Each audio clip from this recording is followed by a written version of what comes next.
Hey guys, welcome to today's episode. നമ്മുടെ baby by birth Swedish citizen ആണ്, പക്ഷേ ജനിച്ചത് നാട്ടിലാണ്. അപ്പം അതിന് വേണ്ടിയതായിട്ടുള്ള ട്രാവൽ ഡോക്യുമെൻറ്റ്സും പ്രോസസ്സും എന്തൊക്കെയാണെന്നാണ് ഇന്നത്തെ വീഡിയോയിൽ നമ്മൾ സംസാരിക്കാൻ പോകുന്നത്. കാരണം ഇതിനെ ബേസ് ചെയ്തിട്ട് ഒരുപാട് റിക്വസ്റ്റ് വരികയും ഇതൊരു ഇൻഫോർമേറ്റീവ് വീഡിയോ ആയിട്ട് നിങ്ങൾക്ക് ഇരിക്കട്ടെ എന്ന് വിചാരിച്ചിട്ടാണ് നമ്മൾ ഈ ഒരു വീഡിയോ ചെയ്യുന്നത്. അതുപോലെ തന്നെ കിട്ടിയ മറ്റൊരു ക്വസ്റ്റ്യനാണ്, ഞങ്ങൾ നാട്ടിൽ പോയ സമയത്ത് ഒരു 7 to 8 months ഞങ്ങൾ നാട്ടിലുണ്ടായിരുന്നു. ആ സമയത്ത് മൂത്ത മോളുടെ പഠിത്തം എങ്ങനെയാണ് നിങ്ങൾ മാനേജ് ചെയ്യുന്നത് എന്നുള്ളൊരു ക്വസ്റ്റ്യനും ഉണ്ട്. സോ പ്രോസസ്സിനെ കുറിച്ച് ഞാൻ അച്ഛൻ പറയുന്നതായിരിക്കും കറക്റ്റ്, കാരണം അച്ഛനാണ് അതിന്റെ കാര്യങ്ങളെല്ലാം ഡെഫിനറ്റ്ലി. നമ്മുടെ പ്രസവം കഴിഞ്ഞ് അത് പറഞ്ഞാൽ മതിയല്ലോ. പ്രസവം കഴിഞ്ഞ് ഫസ്റ്റ് സ്റ്റെപ്പ് ആസ് ഓൾവേസ് പേര് രജിസ്റ്റർ ചെയ്യുക. അപ്പം ഹോസ്പിറ്റലിൽ തന്നെ അവർ ചോദിക്കും, പേര് ചോദിക്കും. സോ നമ്മളുടെ മനസ്സിലുള്ള നമ്മൾ കണ്ടുവച്ചിട്ടുള്ള പേര് നമ്മൾ കൊടുക്കുക. അപ്പം അവർ അതിനെ ബർത്ത് സർട്ടിഫിക്കറ്റ് ഡോക്യുമെൻ്റ് ആക്കും. സോ പേരും അഡ്രസ്സും പിന്നെ വെളിയിലുള്ള അഡ്രസ്സും നമുക്ക് കൊടുക്കാം. ബട്ട് നാട്ടിലുള്ള ഒരു ടെമ്പററി റെസിഡൻഷ്യൽ അഡ്രസ്സ് നമ്മൾ കൊടുക്കണം. എല്ലാം കൊടുത്തു കഴിയുമ്പോഴത്തേന് ഹോസ്പിറ്റലുകാർ തന്നെ അതിനെ അപ്ലോഡ് ചെയ്തിട്ട് വിത്തിൻ 2 to 3 days ബർത്ത് സർട്ടിഫിക്കറ്റിൻ്റെ ഒരു കോപ്പി കിട്ടും. അപ്പോൾ പക്ഷേ ആ ബർത്ത് സർട്ടിഫിക്കറ്റ് എന്ന് പറഞ്ഞു കഴിഞ്ഞാൽ അതൊരു ബർത്ത് രജിസ്റ്റർ പോലെ തന്നെയാണ്, അല്ല it is not tie to any citizenship. So birth certificate കിട്ടിക്കഴിഞ്ഞിട്ടാണ് നമ്മൾ പിന്നെ ബാക്കിയുള്ള ഡിസ്കഷൻ നമ്മുടെ കൗൺസിലേറ്റുമായിട്ട് നമ്മൾ സംസാരിച്ച് തുടങ്ങുന്നത്. ഞങ്ങളുടെ കേസിൽ നമുക്ക് രണ്ടിടത്ത് പോകേണ്ടി ഉണ്ടായിരുന്നു. ഒന്ന് ഡൽഹി, ഒന്ന് അല്ലെങ്കിൽ ചെന്നൈ ബാംഗ്ലൂർ. പക്ഷേ നമ്മൾ ഡൽഹിയിൽ അവരെ വിളിച്ചപ്പോഴത്തേന്, നമ്മുടെ സ്വീഡിഷ് കൗൺസിലേറ്റ് വിളിച്ചപ്പോഴത്തേന് ഡൽഹിയിലുള്ള അവർ ചോദിച്ചു നിങ്ങളുടെ റിക്വയർമെൻറ്റ് എന്താ. അപ്പം ഞാൻ പറഞ്ഞു ഇങ്ങനെ കുഞ്ഞ് കേരളത്തിലാണ് ജനിച്ചത്, she is a Swedish citizen, so we want travel documents to travel back to Sweden. അങ്ങനെ പറഞ്ഞപ്പോഴത്തേന് അവർ പറഞ്ഞു ഓക്കെ, ഈ ഒരു കാര്യത്തിനായിട്ട് you don't have to come all the way to Delhi, but rather you can go to Chennai which is quite near to നമ്മുടെ കേരളമായിട്ട് ഒത്തിരി അടുത്ത് കിടക്കുന്നതുകൊണ്ട്. സോ ചെന്നൈ പോയാൽ മതി എന്ന് അവർ സജസ്റ്റ് ചെയ്തു. അങ്ങനെ ഞാൻ ചെന്നൈയുടെ കൗൺസിലേറ്റിൻ്റെ ഒരു ഇമെയിൽ ഉണ്ടായിരുന്നു. ആ ഇമെയിലിൽ നമ്മൾ നമ്മുടെ കാര്യങ്ങൾ പറഞ്ഞ് ബർത്ത് സർട്ടിഫിക്കറ്റിൻ്റെ കോപ്പിയും അറ്റാച്ച് ചെയ്തിട്ട് ഞാൻ ഒരു റിക്വസ്റ്റ് ചെയ്തു. അതായത് ബേബിക്ക് ട്രാവൽ ചെയ്യാനായിട്ടുള്ള ഡോക്യുമെൻറ്റ്സിന് വേണ്ടി ഞങ്ങൾ അപ്രോച്ച് ചെയ്യുകയാണ്.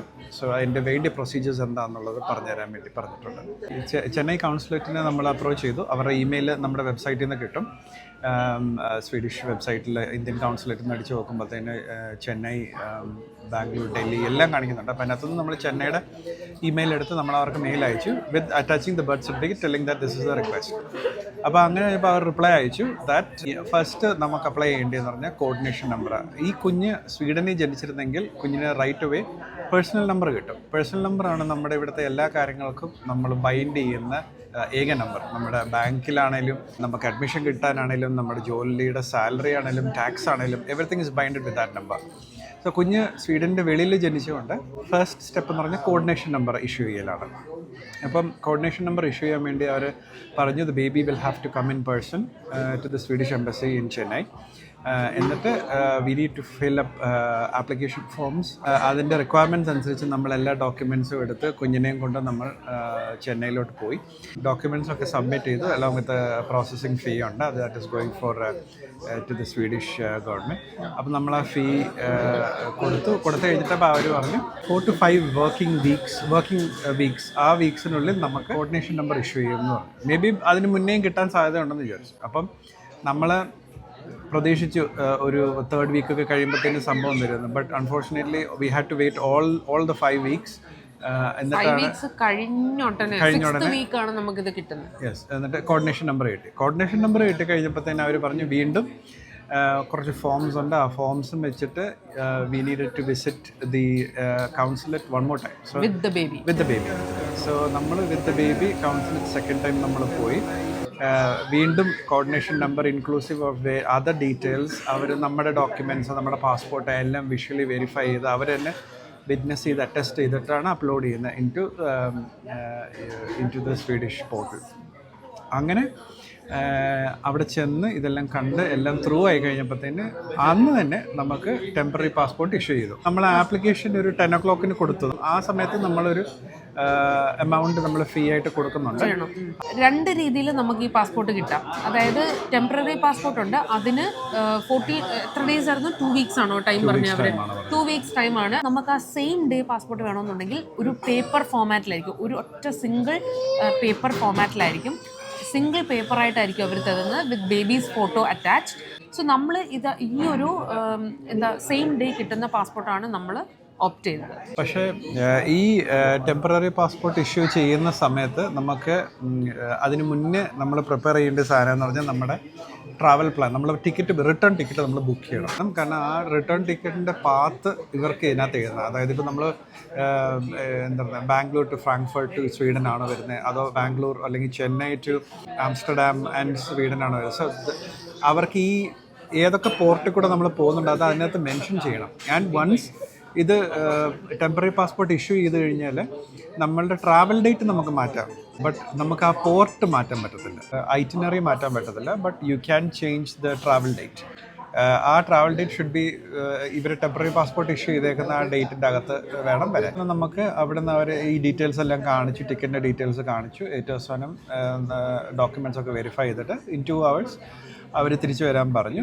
സോ ഷീ ഹാഡ് ദി അല്ലെങ്കിൽ the consulate had the temporary passport issue ചെയ്ത് റെഡിയാക്കിയിട്ടുണ്ടായിരുന്നു. ആ പാസ്പോർട്ട് കിട്ടിക്കഴിഞ്ഞ് വേറൊരു പ്രൊസീജിയർ എന്ന് പറഞ്ഞു കഴിഞ്ഞാൽ, കുഞ്ഞ് ജനിച്ചപ്പം ഷീസ് ബോൺ ഇൻ ഇന്ത്യ. അപ്പം ഉറപ്പായിട്ടും എക്സിറ്റ് വിസ എന്ന് പറഞ്ഞൊരു സാധനമുണ്ട് നമ്മൾ ഇന്ത്യൻ ഗവൺമെൻറ്റിൽ നിന്ന് കിട്ടേണ്ടത്. അപ്പോൾ ആ എക്സിറ്റ് വിസ നമ്മൾ അപ്ലൈ ചെയ്യണം. അപ്പോൾ right now what happened is, കുഞ്ഞ് was with Linda when she travel. അപ്പോൾ കുഞ്ഞ് വെളിയിൽ വന്നിട്ടില്ല, ഇറ്റ്സ് നോട്ട് എ പേഴ്സൺ.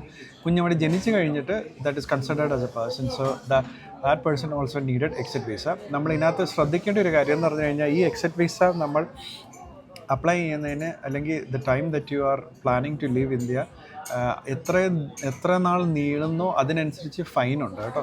അപ്പം നമ്മൾ ഒന്നെങ്കിൽ അത് രജിസ്റ്റർ ചെയ്ത് നമ്മൾ റെഡിയാക്കി വെക്കണം. ടെല്ലിങ് ദാറ്റ് ഓക്കെ ജനിച്ച് കഴിഞ്ഞ് കപ്പിൾ ഓഫ് വീക്സ് കഴിഞ്ഞ് നമ്മൾ ആ എക്സിറ്റ് വിസയുടെ കാര്യങ്ങൾ ചെയ്ത് വെച്ച് കഴിഞ്ഞാൽ എക്സിറ്റ് ആവുന്ന സമയത്ത് നമുക്ക് അതിൻ്റെ ആവശ്യം വരുന്നുള്ളൂ. പക്ഷേ അതിനകത്ത് നമ്മുടെ ഈ പാസ്പോർട്ട്, ടെമ്പററി പാസ്പോർട്ട് ഡീറ്റെയിൽസ് എല്ലാം നമുക്ക് വേണം. അപ്പം ജനിച്ചു കഴിഞ്ഞ് നിങ്ങൾ വെളിയിലോട്ട് വരാൻ പ്ലാൻ ഉണ്ടെങ്കിൽ ഷടുപടയിൽ നിന്ന് ഈ കാര്യങ്ങളൊക്കെ ചെയ്ത് റെഡിയാക്കി വെക്കുന്നതായിരിക്കും നല്ലത്.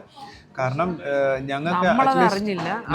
അപ്പം നമുക്ക് അറ്റ്ലീസ്റ്റ് 26,000 റുപ്പീസ് നമ്മൾ ഗവൺമെൻറ് എക്സിറ്റ് വിസയുടെ കേസിൽ നമുക്ക് FRROയ്ക്ക് നമുക്ക് അടക്കേണ്ടി വന്നു. മാത്രമല്ല ഈ എക്സിറ്റ് വിസയ്ക്ക് നമ്മൾ പേയ്മെന്റ് ചെയ്യുന്ന സമയത്ത് ഇച്ചിരി സ്ട്രിഞ്ചന്റ് ആണ് അതിന്റെ ആ ഒരു പേയ്മെന്റ് വിൻഡോ ആണെങ്കിലും ബാങ്ക് ചെറിയ എന്തെങ്കിലും റിഫ്രഷ്മെന്റ് ഉണ്ടെങ്കിൽ തന്നെ അത് 30 മിനിറ്റ്സ് കഴിഞ്ഞിട്ടേ നെക്സ്റ്റ് നമുക്ക് ട്രൈ ചെയ്യാൻ പറ്റുള്ളൂ. അതേപോലെ തന്നെ ഒന്നുകിൽ ആക്സിസ് ബാങ്ക് അല്ലെങ്കിൽ SBI ബാങ്കിൽ നിന്ന് മാത്രമേ നമുക്ക് പേയ്മെന്റ് ചെയ്യാനും പറ്റുള്ളൂ. സോ അതും കൂടെ കിട്ടിക്കഴിഞ്ഞ് കഴിഞ്ഞാൽ then you are ready to travel.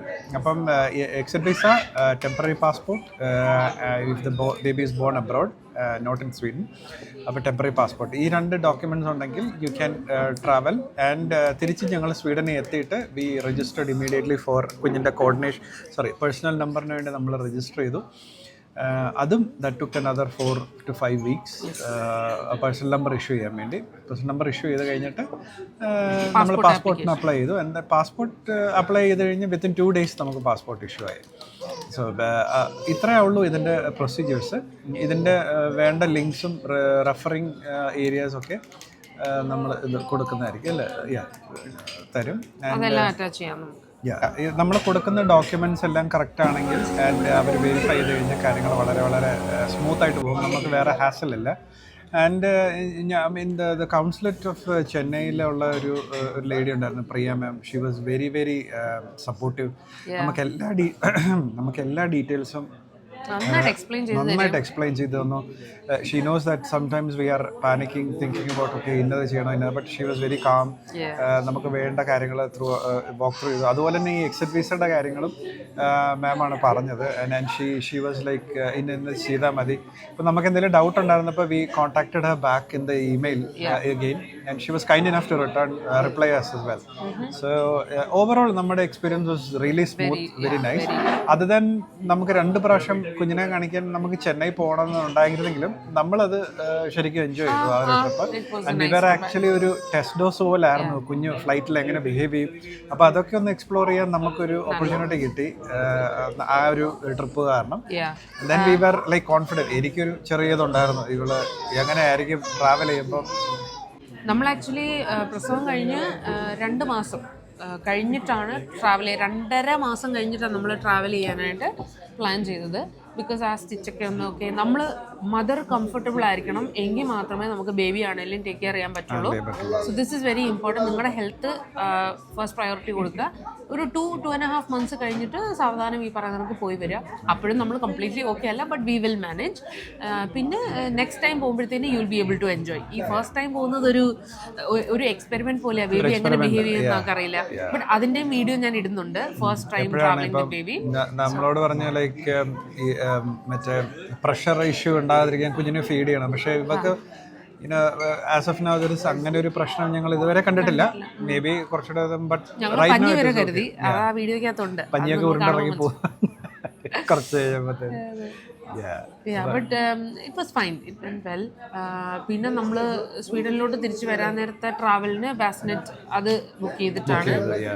പക്ഷെ അതൊരു ഇതായിരുന്നു, ഒരു ബുദ്ധിമുട്ടായിരുന്നു. ഞങ്ങൾ വിചാരിച്ച ലൈക്ക് ഇക്കോണമിയിലായിരുന്നു ഞങ്ങൾ ട്രാവൽ ചെയ്തത്. ബട്ട് ബാസിനെറ്റും ഇതെല്ലാം കൂടെ നമുക്കൊട്ടും സ്ഥലമില്ലായിരുന്നു. സോ ഐ തിങ്ക് നിങ്ങൾക്ക് പറ്റുമെങ്കിൽ I think it's good that you have a bassinet and you have a premium economy booked. അതായിരിക്കും നല്ലത് if you are travelling for the first time, because you need that space. Long hours ആകുമ്പോഴത്തേനും നമുക്ക് അതുണ്ടെങ്കിൽ കുറച്ചും കൂടെ കാര്യങ്ങൾ എളുപ്പമായിരിക്കും. Thank you for listening, thank you for watching.